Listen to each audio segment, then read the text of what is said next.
Caitriona Balfe and Sam Heughan have a painful reunion with Caitriona's ex-husband. Once again, Claire and Jamie are inching closer to a giant war, and not running away from it like they should. But Caitriona Balfe loves a good war hospital, and Sam Heughan loves protecting Claire, America, and all that he can, except his former best friend Lord John. Turns out, the one way to lose Jamie as your friend is to sleep with his wife when he's presumed dead. Noted. And he had a point. But bygones. Claire's over it, Lord John is definitely not over it, and Jamie has forgiven Claire but probably stewing about it silently. This episode reunites the three in a way only Outlander can. And you will love it. Jamie, Claire, drama, trauma, eyeball, eel and cheese is the best way to describe this episode. Brianna turns into a full-on badass in the future as she fights off Rob Useless Cameron and his cronies. William is reunited with his girl, and she reveals why she has come after him. So let's get to it. Here's what you have to look forward to. Brianna is in a reverse Home Alone scenario and foils two robbers with her giant gun. Jamie and Claire dine with George Washington. Claire makes a new friend who brings the cheese. No, seriously, he brings cheese. Jamie gets ready to lead 300 men into war. Lord John becomes Jamie and Claire's prisoner, and Claire is the most frightening optometrist he could ask for. Just another day in Outlander, painful and exciting, and things are probably just going to get worse. And did I mention the cheese? The Frasers really love cheese. And we love that they love cheese. You'll see this episode was written by Outlander's book author, Diana Gabaldon, who always delivers great episodes. I don't know, maybe it's because she wrote all the books and created the story. Could be the episode opens on a flashback to 1775, where Lord John and his brother Hal, Henry's dad, are talking about gout. Apparently, Hal has gout. Hal wants Lord John to go to New York in his place since he can't travel because of the gout. LJ says no, and Hal pretends to issue him a new commission. John gets mad and says stop, then says let's play pool. Peak sibling vibes. Hal tries to say he will get William a commission, and John says, if and when William takes up a commission, I will see to it. Lord John is a good dad. Side note, it doesn't look like John has ever held a pool stick. Like, what's happening there? Hal seems to love war, and John says he hopes for the end of the war. John is focusing on peace. And Hal views America is like a son that has dishonored his father. Wait till he learns about Henry and Mercy. He'll be laying down a gray cock block for sure. John convinces Hal to pursue peace. Did they play pool differently back then? 'Cause John looks like he is hoeing that pool table. And no, not like a hoe, like the gardening tool hoe. Literally, looks like he is using the pool stick as a hoe. I'm sorry, I can't not focus on this. Someone please explain. Back to Hal, he says, John, you have to promise me never to support American independence. Cool, Hal, he's the bad place, isn't he? John says, never. Well, he'll eat those words. Never say never. Lord John, who says his name is Bertram Armstrong, swears on a Bible to be true to the United States of America. OMG. John is a traitor. A spy. This one-eyed John look, which is really an eye injury caused by one Jamie Fraser, really works for John. Sort of in your super hot pirate era, John. Hope your eye is okay though. John is doing this clearly to stay alive. He doesn't look very passionate about this oath. Ooh, the opening credits scene is of a woman sewing a new flag, an American flag. Mrs. Fig watches as Jamie puts in the new chandelier. Blow to Jamie and Claire just taking over John's house. Amazing. Mrs. Fig is unimpressed with the new chandelier. She actually audibly says, There's a knock at the door and an American soldier walks in and starts acting like he owns the house. Mrs. Fig chews out the soldier and says, This house belongs to his lordship. Jamie says, I'm General Fraser and this house belongs to Lord John Grey. He, departed when the city fell out of loyalists' hands. Translation. He slept with my wife and I punched him out of this town. The soldier quickly bows down to Jamie. Forgive me, General Fraser. He explains he was sent by George Washington to look for a suitable spot for a dinner with generals including Jamie. Jamie just got invited to his own house for dinner. Peril John's house, the soldier says the dinner will take place that night, and Mrs. Fig looks pissed and tells the soldier she hopes he likes kitchens because he will be helping her and wearing an apron. I love Mrs. Fig. Mrs. Fig should be president. She literally does not care and will tell off anyone. It's refreshing. Pretty sure Jamie likes it too. The man loves a strong woman. Meanwhile, Ian is scoping out the enemy camp and looks like a tiny spy. Who does he spot? William?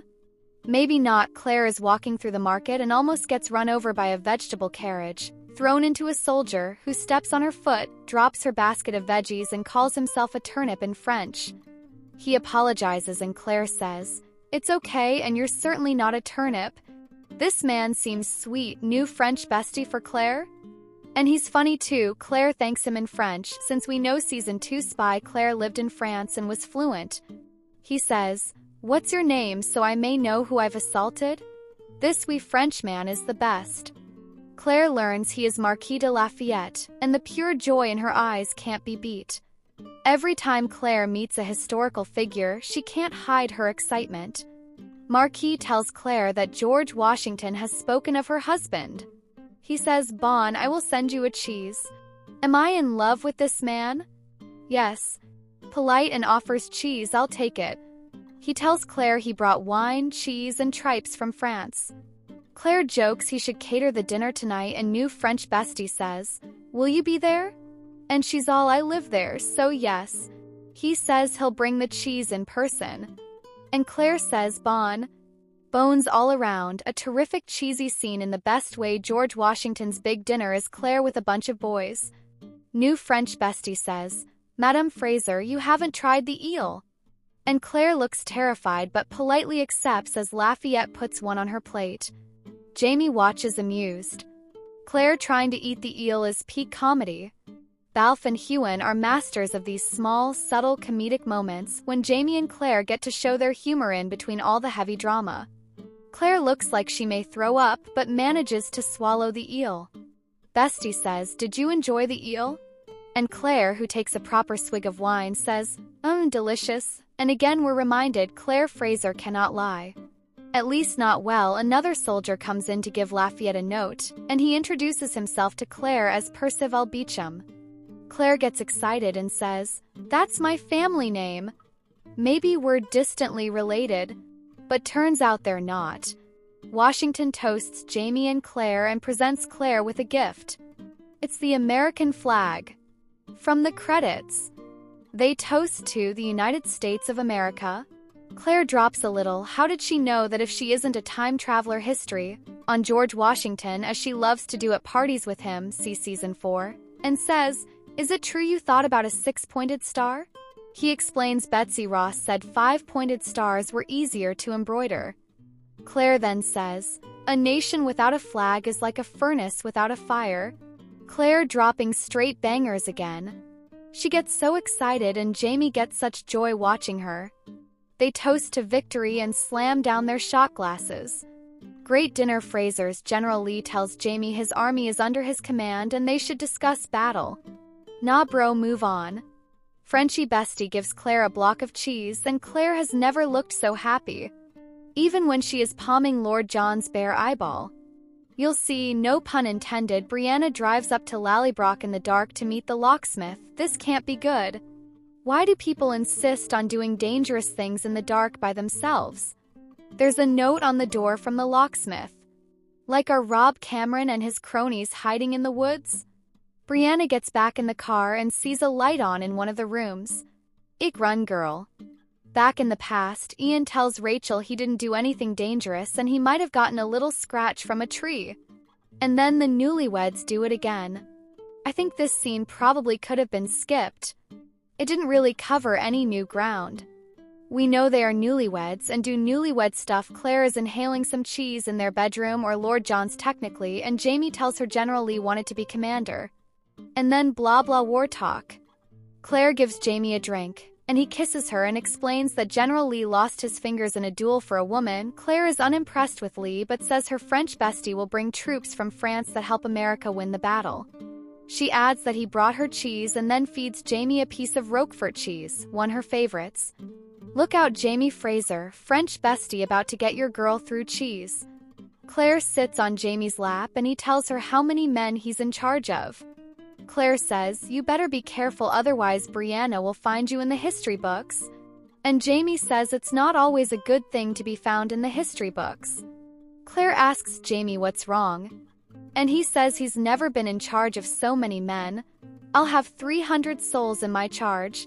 Then he says, but all I need just now is you Sassenach, well, and maybe a wee bit more of that cheese. Claire feeds him more cheese. Let's face it, Lafayette could win both Jamie and Claire with cheese. Quick side cheese note. Historically, Jamie and Claire have loved cheese since their wedding night. And we know from Season 7, Episode 4, A Most Uncomfortable Woman, Jamie prefers cheese to apples. This scene is exactly what last episode was missing. It's actual screen time with Jamie and Claire that shows intimacy and drives story. It's nothing big, but it didn't feel like Botox fillers being injected into other less important stories like last episode. They are the spine of the show, and each of the 12 episodes left should show this. Lord John and Hal's opening scene was longer than this and probably didn't need to be. Scenes like this, which show the heart of the show, are ultimately more valuable than scenes that just establish secondary characters' histories. Outlander fan LB raved about the scene, saying, Claire feeding Jamie small bites of cheese is like Outlander feeding us small bites of them. I'm hungry. Gimme the whole damn wedge, please. William arrives to English Army camp and faces a super rude captain who tells him he looks like a groom. Ooh. Harsh, and William is triggered. His real daddy was a groom. Too soon for Wills. Also, who is this captain and why is he acting like he's Tyra Banks on America's Top Model? He tells William to mind his dress and wash his bloody face. Angry Wills goes back to his tent to change. Suddenly, Jane and her sister Fanny pop in. William is not happy to see them at first. Then Fanny curtsies and William bows back to her. Jane then drops a Latin quote on William and he's smitten. William asks again what they're doing there and Jane says, Captain Harkness came back. Ooh, that's the baddie that tried to get her for the night to be abusive to her, when William stepped in. Fanny says we ran away. And William says, why would you come to the army which he belongs to instead of staying safe? Jane pulls out his metal crusty army outfit thing. I'm sorry, I don't know what it's called. It looks like an Olympic medal. William is touched. Jane says, I want to get your protection for my sister and me. She says I can make a living here, but I don't want that life for my sister. Jane says, help us go somewhere Harkness won't be. Brianna is in full hunter mode, has no backup, and is hiding in the Lallybroch woods in the dark. What's her plan here? Crouching tiger. Hidden Brianna looks and sees the light on in Lallybroch. She starts to retreat and then sees a man inside and another light on. She resumes her position. She sees two men in her house. All of a sudden a van pulls up. It's Fiona and her husband's van. Brianna runs out. No! Jemmy jumps out of van and Brianna shoots at the house and says, get back in the van. Wow, Brianna is a black ops machine. The two men coming running out and Brianna shoots at their feet. Ernie tries to start the car and it won't start. Come on, Ernie, you had one job. Brianna shoots again. One of the men rushes the van and Brianna full-on punches him in the face. Like father, like daughter, like mother, like daughter, to be honest. Thankfully, the van starts. William says in exchange for his protection, Jane can earn a living doing their laundry. Jane says she doesn't know how to do laundry. And Willie is all just ask the other women. Or buy what you need. He hands her money and she looks perplexed. Fanny says she doesn't know how. Then Jane says to William she can repay him in other ways. Jane tells him she only knows what money means with respect to the brothel and men buying her. She says she's been in a brothel since she was 10 years old. Oh God, men are the worst. William says stay with the laundresses and stay away from the soldiers. See, William agrees with me. He adds, the last thing I want is for you to be mistaken for a whore, to which Jane responds, I am a whore, and William says, no you are not while you under my protection. Jamie meets the young army members. He has conversations with two of them. And last time they focused on Jamie and young soldiers, one of them shot Murtaugh. Sorry, but isn't Jamie too old to fight? Like he should be retired enjoying cheese with his hot doctor wife. Why must we war, I ask for the 100th time. Claire is in the medical tent checking the soldiers. She sees John there and says, "What the hell are you doing here?" Not the best way to greet your not really ex-husband who got taken because your not dead husband got jealous, but let's go with it. John says, "You wouldn't believe me if I told you." Claire calls Jamie over and John says, "I surrendered to you personally, General Fraser." Ooh, this is getting good. Jamie looks mad and Claire looks sad. And John just has one eye. So not sure who he's looking at, Lord John is uncuffed in his house and sees the American flag that General Washington gave them hanging in the dining room. He's not happy. Imagine if he knew what Claire and Jamie did on his dining table that he's sitting at. I wish he knew, I'd enjoy his reaction. Give it to me, Outlander. If only Lord John had a Ring doorbell camera. John says, "You know what happened to my eye?" And Claire says, "I do and I'm so sorry." John asks if her husband is sorry. And Claire says, "No, I don't think so. Everyone is so brutally honest, I like it." Claire asks John how he ended up with Continental soldiers. Claire checks his eye, pokes it and goes, "Does this hurt?" John yelps. "It hurts, Claire, it hurts." Claire tells him he fractured his optical orbit. Sounds painful. Good luck, John. She's definitely going to hurt you to fix you.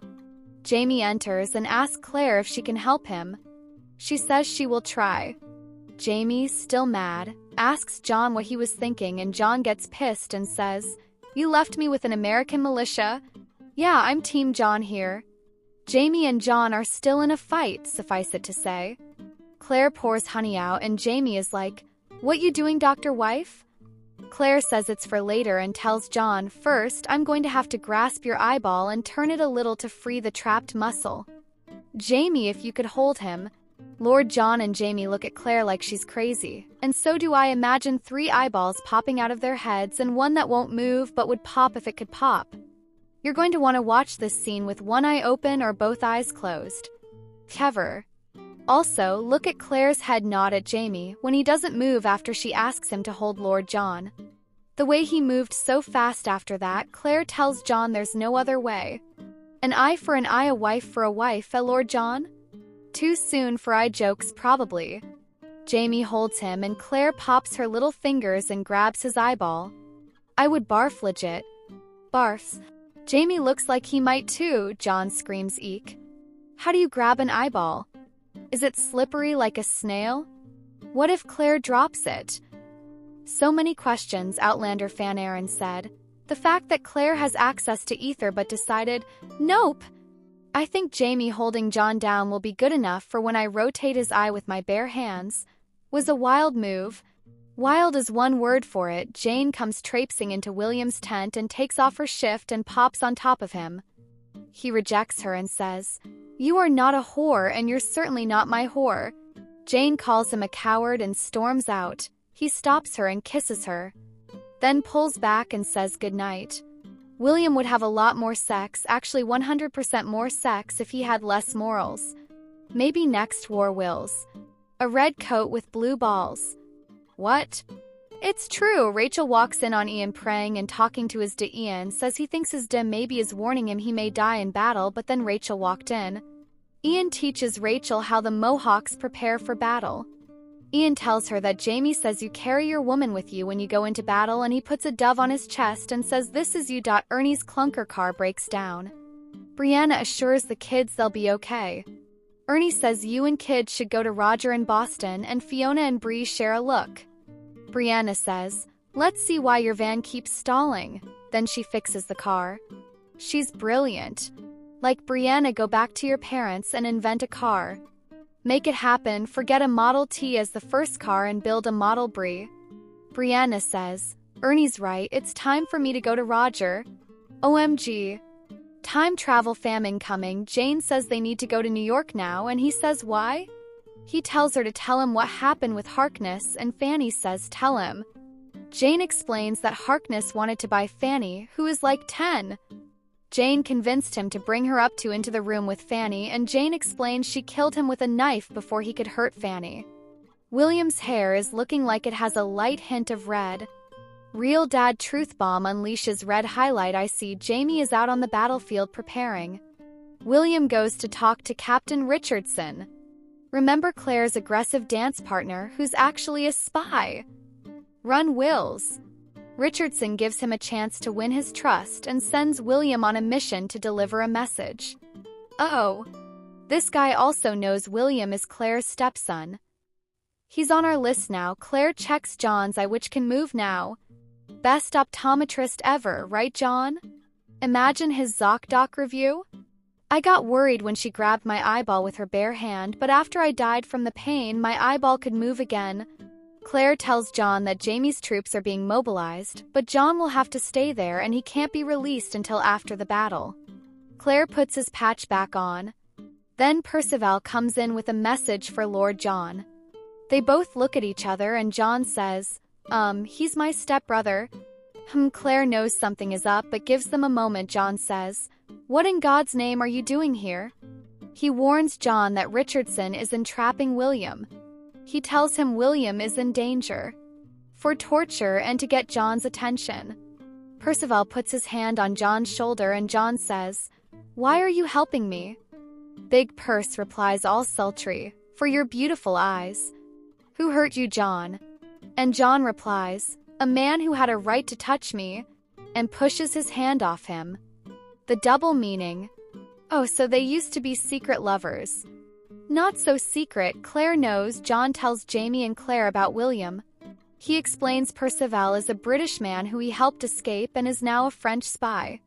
John says, like I said, he's my stepbrother. And Claire's face is pretty funny. She knows that's a lie. What Jamie doesn't know won't hurt him. Claire confirms Richardson is a spy. And John is all, why didn't you tell me? Jamie interrupts, I can't abandon 300 souls for the sake of one, even if that one is my own son. I actually think there is one person he would abandon the whole world for. And that's Claire. John suggests he parole him and send Ian with him to go get William. Great idea. Jamie gives Ian 2 guns. Jamie says, go save our son, to John, and yes, I'm crying. Claire and Jamie watch John and Ian leave. Meanwhile, William arrives at the camp and gives the note to the soldiers. The note that basically says, keep this man as a prisoner. Oh, Wills. The Solitaire reads the note, twirls his evil mustache, and then says, please stay for supper. Or don't. This episode was strong overall. Jamie and Claire weren't utilized as guest stars in their own storylines like the last episode.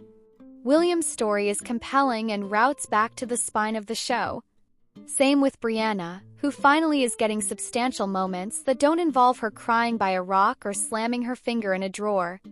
Truthfully, splitting Brianna from her parents' time and Roger too has created an emotional hole in the show and in Jamie and Claire. Reunite the fam, Outlander. We don't have much time left. In fact, we only have 12 more hours of television left, ever.